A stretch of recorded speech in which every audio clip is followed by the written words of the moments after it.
그러니까요. 누가 스승이고 누가 제자냐. 우리 모두가 스승이고 우리 모두가 제자라는 생각을 해봤습니다. 여러분 헬렌 켈러 다 아시죠?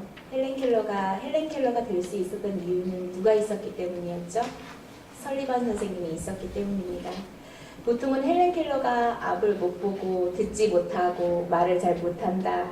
이 삼중고를 알았던 여자가 마지막 인생 승리를 했다. 이렇게 기억하고 있지만 그 이면에 설리번 선생님의 가정 배경은요, 사실 더했습니다.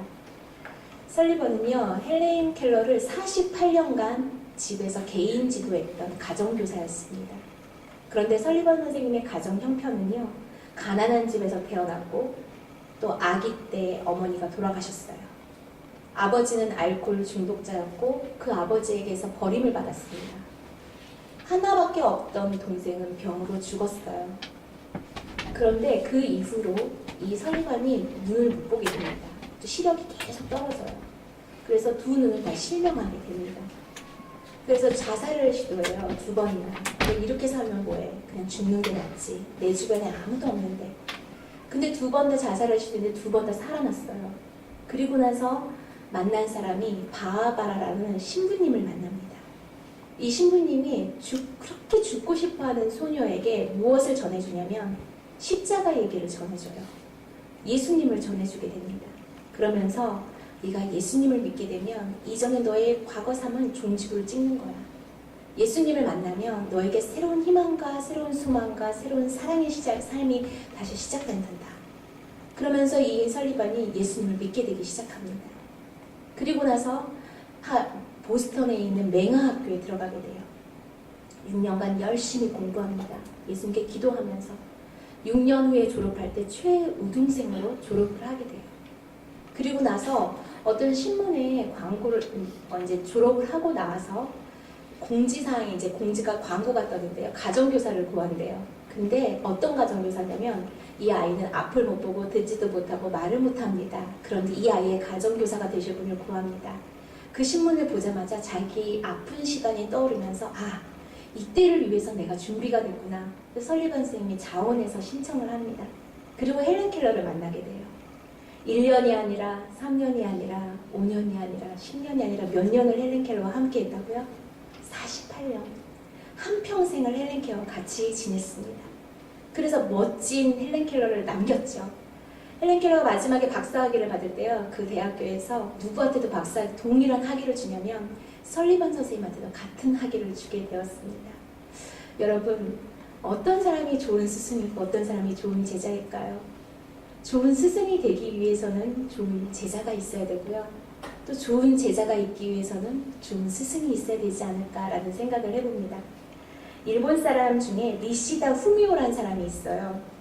이 사람이 성공하려면 인생의 스승을 찾으라라는 글을 썼습니다. 그런데 그 글 중에 보니까 만약 지금 여러분에게 인생의 목적이 없다면 아마 10년 후, 20년 후, 30년 후에도 인생의 목적이 없을 것입니다. 라는 글을 썼어요. 여러분, 지금 혹시 인생의 목적이 없으신 분 계신가요? 10년 후, 20년 후, 30년 후에도 인생의 목적이 없대요. 얼마나 비극이에요. 그런데 이 사람이 글을 쓰다가 반전을 남깁니다. 그런데 이 믿는 사람이 아니에요. 그럼에도 불구하고 예외의 법칙이 있다라는 글을 썼어요. 그것은 사람을 만나는 복이다. 그 누군가 인생의 스승을 만나게 될 때 변화가 생긴다. 그러니 스승을 찾아 나서라. 그 글의 마지막 결론입니다. 좋은 스승을 만나면 여러분 인생의 목적이 생깁니다. 좋은 스승을 만나면 자존감이 높아져요. 좋은 스승을 만나면 평생 내가 이렇게 살아야겠다는 결심을 하게 됩니다. 좋은 스승을 만나면 목표를 향해서 열심히 달려가고 싶은 만큼 가슴이 두근두근 걸리고 설렘이 생겨요. 우리 모두는 스승이면서 제자입니다. 왜냐하면 누군가 우리를 보고 배우고 있어요. 가정에선 자녀들이 보고 있고요. 직장에선 누군가가 우리를 또 보고 있습니다. 그렇기 때문에 우리는 은연중에 제 스승이 아니라고 생각하지만 우리는 스승과 다름이 없습니다. 그러면서 우리는 또 제자예요. 왜냐하면 다른 누군가를 볼 때 나도 저런 거 배우고 싶다. 나도 저런 부분이 나한테 있었으면 좋겠다. 생각하거든요. 배우고 싶어 하거든요. 그렇기 때문에 우리는 스승이면서 제자입니다. 그러나 존경받는 선생님이 되기 어렵습니다. 그리고 진짜 올바른 제자가 되어가는 것은 더 어려운 것 같습니다. 그래서 제가 오늘 스승의 주일을 맞이하면서 구약과 신약에 나오는 스승과 제자의 모습을 여러분과 함께 소개하면서 말씀을 통해 우리가 알아보려고 오늘 두 가지 말씀을 읽었습니다. 오늘 열왕기하 2장 14절 말씀을 읽었는데요. 여러분 이 한 절만 읽었지만 사실은 이 엘리야의 얘기가 스토리가 쭉 계속되는 부분이 열왕기 상하로 이어지는 부분입니다. 여러분도 다 아시겠지만 엘리야는 영광과 치욕을 알고 있는 예언자였습니다. 그는 갈멜산에 올라가서 바알 선지자 한두 명도 아니고 10명도 아니고 450명과 1대 450으로 싸웠었지요. 그리고 승리를 얻었어요. 조망만한 구름기둥 하나 와가지고 가뭄도 해결하고 그런 승리를 얻었던 엘리야가 내려왔더니 갈멜산에서 내려왔더니 어떤 일이 벌어져요? 아합 왕과 그의 아내 이세벨 여왕이 이 승리의 예언자, 이제 의기양양이에요. 하나님 믿는 사람이다. 이렇게 하고 내려왔는데 이 엘리야의 목숨을 찾아다닙니다. 그래서 엘리야가 갈멜산에서 위대한 영적 전쟁을 하고 내려와서 어떻게 하냐면 도망다니는 신세가 돼요. 여러분 그 마음이 얼마나 비참하고 서럽겠어요. 내가 하나님을 위해서 내가 이렇게까지 했는데 하나님 저 이제 죽이려고 아합과 이사벨 여왕이 아주 눈을 부릅 뜨고 다닙니다. 도망다녔어요. 그러다가 너무 지쳐서 로뎀나무 아래에서 쓰러졌어요. 하나님 저 이렇게 살 거면 그냥 하나님 저를 데려가 주세요. 저 더 이상은 못 살겠습니다. 근데 참 하나님은 멋진 게요. 야 일어나야지 이러지 않고 그래 그럼 좀 쉬어라. 그러면서 까마귀를 통해서 먹을 것을 갖다 줘요. 그래서 엘리야가 거기서 로뎀나무에서 쉬었다가 다시 힘을 내서 일어나서 사역을 계속해서 이어가게 됩니다. 이런 엘리야에게요 하나님은 노년에 아주 멋진 축복을 주십니다. 두 가지 축복을 주셨어요. 첫 번째는 죽음을 맞이하는데 하나님 나라에 가는데 어떻게 갔어요? 보통 사람과 같이 땅에 묻히지 않았습니다. 엘리야는 그냥 걸어가다가 불술에 타고 가다가 어떻게 해요? 하늘로 회오리바람을 타고 승천했습니다. 오 멋지죠? 하나님이 주신 노년은 축복이에요. 두 번째 축복은 무엇이냐면 엘리사라는 멋진 제자를 남겨두었다는 것입니다. 엘리야가 어디든 갈 때마다 엘리사는 사실 함께 다녔던 제자였어요. 근데 우리가 이 만남이라는 것은요 그냥 만나는 게 아니에요. 모든 것이 다 하나님의 뜻과 계획이 있습니다. 오늘 이 자리에서 제 말씀을 듣고 있는 여러분 이 순간도 하나님의 뜻과 계획 속에 우리가 이 자리에 함께 만나 하나님께 예배드리는 시간이에요. 엘리야와 엘리사도 그런 만남, 멋진 스승과 제자로 만남을 같이 하면서 사역을 다녔던 사이였습니다. 두 번째 사도 바울은요. 고린도전서 말씀을 제가 읽었는데 사도 바울은 디모데라는 제자가 있었습니다.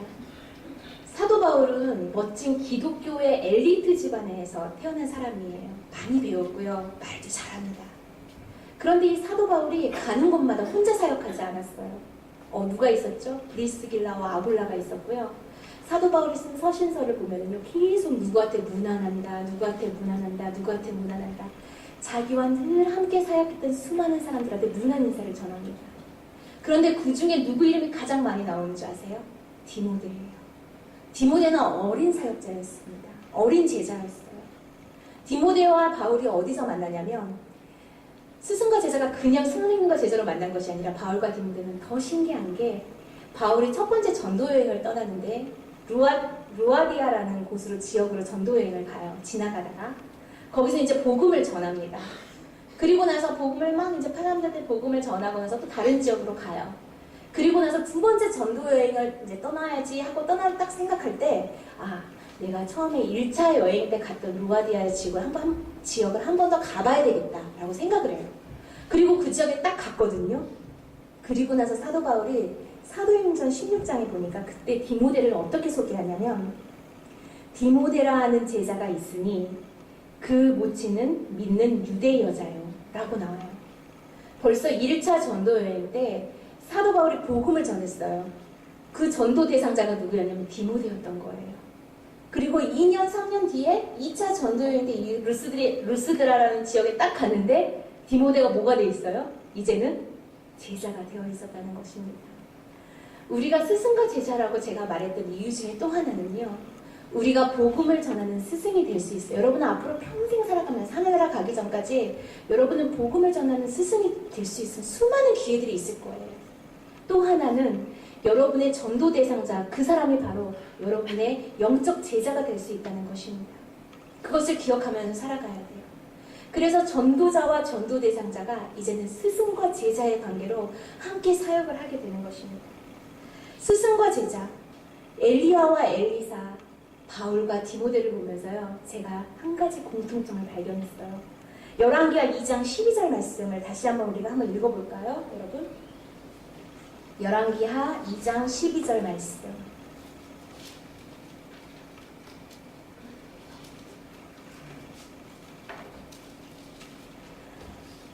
같이 한 목소리로 읽겠습니다. 시작. 엘리사가 보고 소리 지르되 내 아버지여 이스라엘의 병거와 그 마병이여 하더니 다시 보이지 아니하는지라. 이에 엘리사가 자기의 옷을 잡아 불로 찢고. 아멘. 번거롭지만 한 고린도전서로 다시 가서 고린도전서 4장 17절 말씀을 읽겠습니다. 덮어두셨죠? 표시 안 해두셨죠? 고린도전서 4장 17절.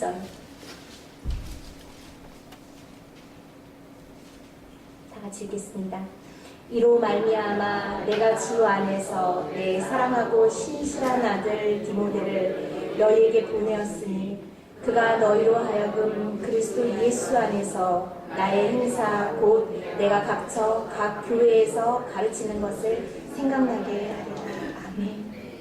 이 두 제자 엘리야와 엘리사, 바울과 디모데의 공통점이 뭔지 아세요? 엘리사가 자기 스승이 죽었을 때 승천하는 것을 보고요, 그 자리에서 아주 소리 높여 스승을 부릅니다. 선생님, 선생님 하고 부르지 않았어요. 엘리사가 엘리야를 뭐라고 부르죠? 내 아버지, 아버지, 아버지 하고 부르고 있다는 것입니다. 스승과 제자의 관계가 아니에요. 아버지와 아들의 관계로 바뀌어 있었습니다. 두 번째 고린도전서 4장 17절 말씀을 보니까 바울이 디모데를 소개할 때 뭐라고 얘기해요? 나의 제자 디모데라고 얘기하지 않습니다. 뭐라고 얘기합니까? 내 사랑하고 신실한 아들 디모데라고 표현하고 있습니다. 여러분, 참된 스승과 제자는 어떤 사이가 되어야 될까요? 아버지와 아들된 관계가 되어야 된다는 것입니다. 어떻게 하면 아버지와 아들된 관계가 될 수 있을까요? 오늘 이 열왕기하와 고린도전서 말씀을 통해서 두 가지로 정리할 수 있습니다. 어떻게 하면 아버지와 아들 같은 스승과 제자가 될 수 있을까? 선생님을 아버지라 부를 수 있고 제자를 아들이라고, 내 사랑하고 신실한 아들이라고 표현할 수 있을까? 첫 번째는 끝까지 동행하고 따라가는 것이 스승과 제자의 모습이라는 것입니다. 엘리야는 학생들, 생도들이라고 그랬어요. 그때 당시에는. 그래서 학생들을 가르치기 위해서 여러 곳으로 여행을 다녔던 선지자였습니다. 길갈에 있다가 베델로 가고, 베델에 있다가 여리고로 가고, 여리고에 있다가 요단으로 갑니다. 지금도 물론 이스라엘 가보신 분은 알겠지만 척박해요. 시내나 뭐 도로가 뚫려 있지만, 그래서 먼 가는 길마다 며칠, 40일, 한 달, 두 달, 세 달 계속해서 어때요? 걸어왔어요. 근데 그 시간을 엘리야는 가르쳐야 되겠다, 복음을 전해야 되겠다, 나를 기다리는 생도들에게 말씀을 전해야 돼, 그 일념으로 계속 그 길을 다니면서 전도여행을 합니다. 그렇게 말씀을 전하는데 거기에 누가 있었냐면 엘리사가 있었어요. 마지막에 엘리야가 죽음을 맞이하기 전에, 승천하기 전에 아마 예비된 마음이었던 것 같아요. 하나님 앞에 갈 때는 혼자 가고 싶었나 봐요. 생각하며 나의 사역 일을 지다보면서. 그래서 엘리사가 계속 쫓아다니니까 엘리사한테 말해요. 마지막 승천하기 전에, 요단에 가기 전에는 엘리사야, 여기 머물러 있어라. 이제 내가 혼자 갈게. 그랬더니 엘리사가 어때요? 선생님의 마음도 모르고 아닙니다. 제가 같이 가겠습니다. 저는 끝까지 선생님과 같이 갈 것입니다. 하고 쫓아가는 거예요. 그리고 나서 엘리사가 자기 선생님의 승천을 목격하는 영광을 누릴 수 있었습니다. 선생님과 스승의 관계는요, 끝까지 동행하고 함께 가는 관계입니다. 또 디모데는 어땠습니까? 바울이 전도를 해서 전도 대상자였다가 스승과 제자로 바뀐 관계였는데, 바울이 고린도 교회 갔을 때 1년 6개월을 있었거든요. 그때 함께 있었던 사람이 디모데였어요. 바울 옆에서. 에베소 교회 가서 3년을 사역했습니다. 그 시간에 누가 같이 옆에 있었을까요? 디모데가 같이 있었어요. 바울이 로마 감옥에 갇혔을 때 누구한테 편지 쓴 줄 아세요? 디모데한테 썼습니다. 자신의 모든 사역, 해야 될 일들을 디모데한테 편지 써서 이걸 해야 된다, 이거 보내라, 이 사람 만나라 합니다. 바울 옆에는, 바울의 사역기간 옆에 누가 같이 있었냐면 디모데가 있었어요. 여러분, 엘리야가 먼 길을 갈 때 엘리야는 나이 든 할아버지였어요. 얼마나 힘들었겠어요. 근데 엘리사가 옆에서 선생님 모시고 꾸역꾸역 같이 다녔어요. 배우면서, 나누면서, 하나님의 영적 능력을 보면서. 디모데는 어때요? 바울이 감옥에 갇히고 매 맞고 모든 상황들을 다 옆에서 고난과 핍박을 함께 옆에서 보면서 함께 사역을 했던 것입니다. 요즘 어떻습니까? 요즘 스승과 제자는 어때요? 선생님들도 무슨 특별한 상황이 생기고 어려운 일이 생기면 저 선생님 못하겠어요. 물론 학교 선생님 얘기하는 게 아니라 저는 교회 선생님 얘기하는 건데요. 어때요? 금방 사역을 내려놓습니다. 그리고 나서 나중에 할게요. 저 내년에 할게요. 지금 우리 가정사가 너무 급하거든요. 저 직장일이 너무 바빠서요. 그렇게 얘기해요. 그리고 나서 자기한테 맡겨진 양무리들을 쉽게 포기해버립니다. 그런데 제자들은 어쩐 줄 아세요? 요즘 제자들도 장난이 아니에요. 제가 주일학교에 있다 보니까 몇 달 동안 교회 안 나왔던 친구가 있었어요. 전화도 요즘엔 전화도 안 받습니다. 받지마로 떠요. 선생님이 받기 싫은 사람들은 받지마로 뜨는데, 그리고 나서 몇 달 있다가 교회 왔어요. 그래서 물어봤어요.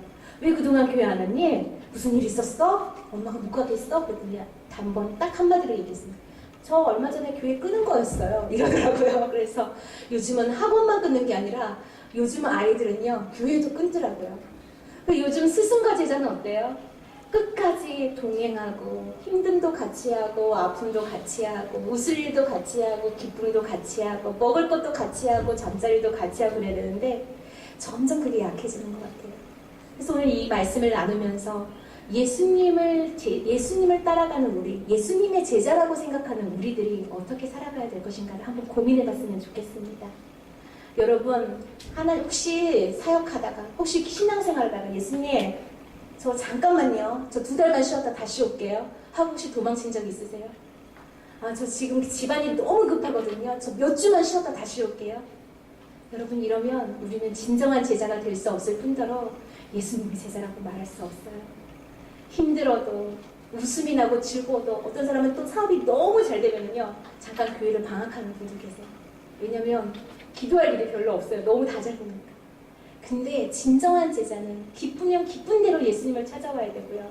슬프면 슬픈 대로 예수님을 따라가는 것이 진정한 제자입니다.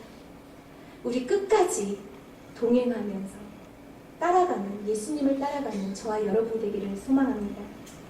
2번째, 아버지와 아들 같은 관계가 되기 위해서 스승과 제자는 어떠해야 하느냐?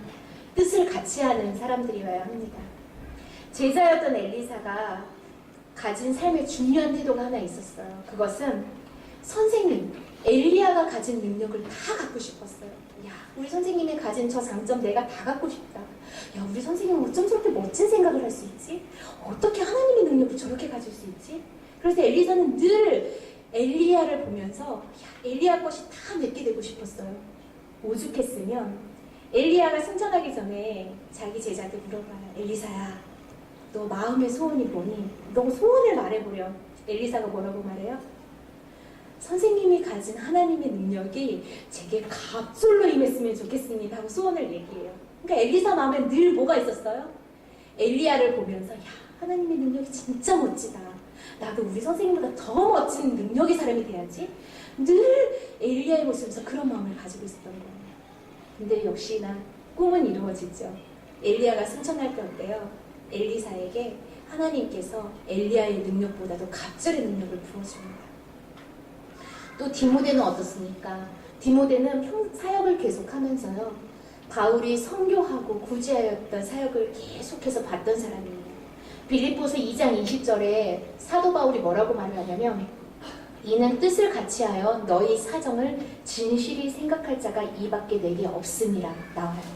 22절까지 말씀을 읽어보게 되면은요, 저희가 다 자기 일을 구하고 그리스도 예수의 일을 구하지 아니하되 디모데의 연단을 너희가 안하니 자식이 아비에게 함같이 나와 함께 복음을 위하여 수고하였느니라.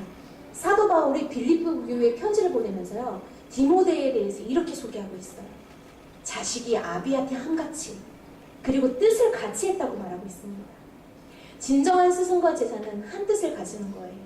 디모데가 바울과 하나의 뜻을 가졌듯이, 엘리야와 엘리사가 하나의 뜻을 가지고 나아갔듯이 우리도 예수님의 뜻을 가지고 살아갈 수 있기를 소망합니다. 여기까지 오면서 저도 이 교회를 섬긴 게 벌써 21년, 22년째예요. 홍일라 목사님을 만난 거는 고등학교 1학년 때 만났으니까 훨씬 더 오랜 시간을 만났죠. 말씀을 준비하면서 이제 마무리하면서 묵상하면서, 야, 하나님이 나한테 이 시점에 왜 이 스승의 주일에 이런 말씀을 전할 수 있는 기회를 주셨을까? 저는 항상 하나님께 의문이거든요. 어떤 시간이 딱 생기면 거기에 대해서 하나님께 계속 물어봐요. 하나님, 근데 어떤 뜻이 있어서 저한테 이러시는 거예요? 이런 말 저는 잘 물어봐요. 근데 이번에 말씀을 준비하면서도 하나님께 물어봤어요. 하나님, 왜 이 시점에, 이 타이밍에 제가 말씀을 전하게 됐을까요? 그러면서 지나간 시간들이 역시 생각나는 거예요. 처음에는 학생이었고 목사님이 전도사님이었고, 그때 처음으로 방학 동안에 성경 통독을 한 번을 다 했었어요. 저희 목사님이 그때 엄청 엄하시고 무서웠거든요. 제가 고등학교 때 맞고 자랐기 때문에 다 안 믿으시겠지만, 근데 그 시간이 지나오면서 또 교회 개척하실 때는 교회 도와드려야 되겠다 해서 방학 때 와서 여름성경학교 도와드리고 하다가 어느 날 보니까 제가 직장을 서울로 잡게 되면서는 안산에서 여기를 이제 토요일마다 오는 거예요. 짐 싸들고 와서 주일날 사역하고 9시에 예배가 끝나면, 그때는 지금은 정황역까지, 정황역 맞나요? 오이도까지 전철이 연결되어 있는데 그때는 안산역이 중점이었어요. 내려서 마지막 마을버스 타고 집에 들어가면 밤 12시가 되는 거예요. 그럼 제가 그때 고모 집에 있었는데 저희 고모는 안 믿을 때였기 때문에 저를 이해를 못해요. 토요일날 아침에 9시면 나가는데 주일날 돌아오는, 월요일날 출근해야 되는데 주일날 밤에 12시에 들어오니까 그게 이해가 안 돼서 맨날 저한테 잔소리를 했었죠. 근데 그게 꿋꿋하게 다녔어요. 나중에는 토요일날 안 나가고 한 오후 2시쯤 미기적거리면 고모가 얘기해요. 근데 왜 너 안 나가니? 빨리 가야 되는 거 아니야? 나중에 그렇게 바뀔 정도였는데, 그런 시간이 지나고 또 평신도 사역자로 있다가 전도사 사역을 하고, 또 전도사 사역을 하면서 말씀만 나누는 것이냐, 이제는 커피를 가지고 전도하는 걸 가르치게 되고, 이 시간들을 보면서요, 야, 나는 어떤 제자였나, 그리고 나는 이 중간 시점에서 어떤 스승인가 라는 생각을 해보게 되었습니다. 오랜 시간 목사님과 함께 오면서 여러분, 가까이 있으면 있을수록 있는 모습 또 아닌 모습 다 보잖아요. 인간적인 모습도 다 보잖아요. 근데 분명한 것은요, 저는 저희 목사님의 그 진실한 목회 비전을 늘 알고 있기 때문에 어떤 것을 뜻을 정해도 제가 지금까지 사역하면서 한 번도 저 안 해요, 못 해요, 이건 안 될 것 같아요 라고 말한 적이 거의 없었던 것 같아요. 뭘 한다고 하시면 일단은 저는 늘 고민하는 게, 그럼 나 뭘로 도와드려야 되지? 내가 뭘 해야 되는 거지? 늘 그랬어요. 그리지 사역을 할 때는 하나님께서 먼저 저한테 마음의 감동을 주셔서 저를 순종하게 만드셨기 때문에 목사님한테 따질 수가 없었어요. 하나님께서 벌써 너의 사역지다라는 걸 마음의 감동으로 주셨기 때문에, 그래서 목사님한테 뭐 이 말 저 말 하기도 전에 제가 막, 목사님 이건 어떻게 할까요? 이건 어떻게 할까요? 막 이렇게 해서 움직였던 거고, 그리고 오다 보니까 이 뜻을 같이 하면서 오다 보니까요, 이제는 또 제가 초등학교 때부터, 그러니까 제가 대학교 1학년 때 가르쳤던 친구들이 초등학교 6학년 친구들이거든요. 지금은 결혼도 하고 직장 생활도 하고 애도 낳고 지금 한 교회 섬기고 있는 친구들도 많고 중간에 떠난 친구들도 있지만, 그 친구들을 보면서 야, 난 진짜 스승이 맞나 라는 그런 생각을 해보게 됐습니다. 근데 오늘 여러분, 스승과 제자는 동행하고 함께 간다 그랬잖아요. 두 번째 뭐였지? 뜻을 같이 한다고 했잖아요. 제가 목사님의 뜻을 같이 하면서 여기까지 왔듯이, 또 저와 함께 했던 그 어린 친구들이 지금 자라면서 제가 뭘 딱 말하면은 늘 되든 안 되든, 도와줄 수 있든 없는 상황이든 말이라도 늘 뜻을 같이 해줘요. 그리고 뭐 도와드릴까요? 뭐 필요하지 않으세요? 늘 그런 전화, 문자, 방문, 그런 것들이 계속 있습니다. 그래서 야, 하나님께서 이 시간에 나로 하여금 지난 시간을 돌아보게 하셨구나. 제 주변의 친구들은 다 결혼해서 떠났어요. 교회 사역을 돕다가. 그러면서 지금까지 저를 만나면 딱 그 말을 해요. 야, 너 진짜 더 대단해. 어떻게 홍일남 목사님 밑에서 20년도 그렇게 견딜 수가 있니? 계속 저한테 그래요. 근데 제가 지난 세월을 이렇게 돌이켜보니까 제가 있으려고 한 게 아니고요. 안산에서 다닐 때는 매년 제 새해 기도 제목이 12월 정도 되면 제 기도 제목이 뭐였는지 아세요? 하나님, 내년엔 제발 가까운 교회 다니게 해주세요. 이게 제 기도 제목이었어요. 그런데 기도 제목은 그렇게 내놓고 제 마음에는 뭐 누가 막 생각나냐면 애들이 막 생각나요. 그동안 내가 가르쳤다는데 안 돼. 내년에도 또 가야 돼. 너무 피곤해서 이번 주는 진짜 집 앞에서 예배 드렸으면 좋겠다. 그 생각을 하고 있는데 제 몸은 짐을 싸고 있어요. 누구 생각하면서? 아이들 생각하면서요. 그런 시간들을 보면서 여러분, 우리가 스승과 제자가 된다는 것은요, 첫째는 하나님이 주신 만남이고요, 두 번째는 하나님이 주신 마음이에요. 지금 이 시간 여러분이 떠오르는 스승이 계십니까? 아니면 지금 이 시간 여러분에게 떠오르는 제자가 있습니까? 내가 이 제자한테는 이 말 한마디 해줬어야 되는데 혹시 그런 사람 있으세요? 그럼 여러분 오늘 돌아가서 나가실 때는 그분한테 전화를 하든 문자를 하든 여러분의 사랑을 전하십시오. 하나님이 그것을 기뻐하실 것입니다. 여러분, 오늘 이 말씀을 전하면서 한 가지 다른 예를 하나 들어드릴게요. 어떤 분이 어제 저하고 얘기를 하다가요, 그 얘기를 하시더라고요. 30대 후반의 사역자세요. 우리 교회 사역자세요. 네, 지금 벌써 누구지? 또 생각하실 수 있겠지만 이분이 학창시절 다닐 때 엄청나게 방황을 했대요. 그러면서 하는 말이, 제가 지금 이 나이에 교회에서 사역하고 있는 건 기적이에요. 이러는 거예요. 그래서 그럴 수도 있겠다라는 생각을 조금은 했거든요. 학교 다닐 때 막 친구들하고 막 나가서 술 취해서 막 학교 다닐 때요. 학창시절이에요, 이거는. 잘 생각하세요. 어느 정도였는지 알겠죠? 근데 술에 막 취해 있다가 주일날 새벽이면 교회가 있어요. 교회에서 자고 있고. 제가 맨정신으로 그런 것 같진 않아요. 이러더라고요. 근데 그런 친구한테 그 담임 목사님, 거기 교회 목사님은 늘 전화를 해요. 교회 와서 맨날 사고만 쳐요. 싸우고 놀고 망가뜨리고 술 취해서 와서 교회에서 자고 있고.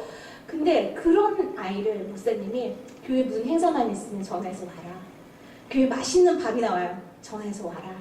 심지어는 교회 목사님들 노회 모임 같은 거 있잖아요. 회의하는데 다 양복 입고 정장 입고 딱 이렇게 회의하는데, 근데 심지어는 회의 갈 때도 전화했대요. 나와라. 그래서 따라가 봤더니 목사님들 회의하는 노예 자리인 거예요. 그리고 자기 혼자 그냥 뚫레뚫레 앉아가지고, 나 여기 왜 부른 거야? 왜 부른 거야? 그러면서 그냥 교회 밖을 계속 맴돌았다는 거예요. 그런데 지금 돌이켜보니까 자기를 끝까지 포기하지 않고 그렇게 사고치고, 진짜 얘 좀 교회 안 왔으면 이런 마음이 들었음에도 들으셨을 거예요. 분명 그런 마음이 한두 번 있으셨겠죠. 근데도 끊임없이 자기를 관심 가져주고 전화해주고 형사 있으면 오라 그러고 이러는 이 목사님 때문에 자기가 지금의 자기가 있을 수 있다고, 본인이 있을 수 있다고 그 얘기를 하더라고요. 여러분, 우리가 앞으로 살아가면서 예수님은요, 요한복음 3장에 보면 제자들을 사랑하셨는데 끝까지 사랑했다고 나와요. 그러면서 제자들의 발을 씻겨주십니다. 예수님은 지금도 우리를 사랑하고 계세요. 그리고 기다리고 계세요. 그리고 지금 우리 한 명 한 명이 너무 귀하다고 얘기하고 계십니다. 저 같은 사람이 뭐가 귀해요? 정말 하나님 보기에 너무 창피해요. 우리는 우리를 그렇게 판단하고 기준을 삼습니다. 인간적인 눈으로. 그런 하나님은 우리 존재 한 명 한 명 자체가 너무 귀하고 소중해요. 끝까지 사랑하였더라. 그 사랑, 우리가 예수님 따라가면서 예수님 제자로서 살면서 이제부터는 여러분, 저 교회 끊을래요. 저 방학 2주만 할게요. 저 오늘은 교회 잠깐 쉴게요. 부부싸움하고 몰라 오늘 예배 안 갈 거야. 이런 거 하지 말고 어떤 상황에서든 웃음으로, 슬플 때도 힘들 때도 그냥 포기하고 다 놓고 싶을 때도, 그럼에도 불구하고 예수님 따라가는 진정한 제자, 동행하는 예수님 제자 되기를 소망하고요. 두 번째는 여러분한테 맡겨진 양무리들이 있을 거예요. 셀리더들이나 교사들, 특별히 여러분의 전도 대상자도 여러분한테는 제자나 다름이 없습니다. 여러분, 한두 번 가지고 포기하지 마십시오. 예수님이 우리를 포기하지 않고 계시잖아요. 우리도 그 동일한 예수님의 마음으로 끝까지 사랑하고 끝까지 손 내밀고 끝까지 기도해 줄 수 있는 그런 진정한 예수님의 제자가 되기를 소망합니다. 기도하겠습니다. 살아계신 하나님, 오늘 스승의 주일을 맞이해서 엘리야와 엘리사, 바울과 디모데의 모습을 통해서 진정한 스승과 제자에 대해 생각하게 하심을 감사드립니다. 우리도 예수님의 제자로 살아가면서 예수님을 너무 속상하게 했을 때도 많지만, 이제는 어떤 상황에서든지 우리가 예수님의 그리스도 이름으로 기도드립니다. 아멘.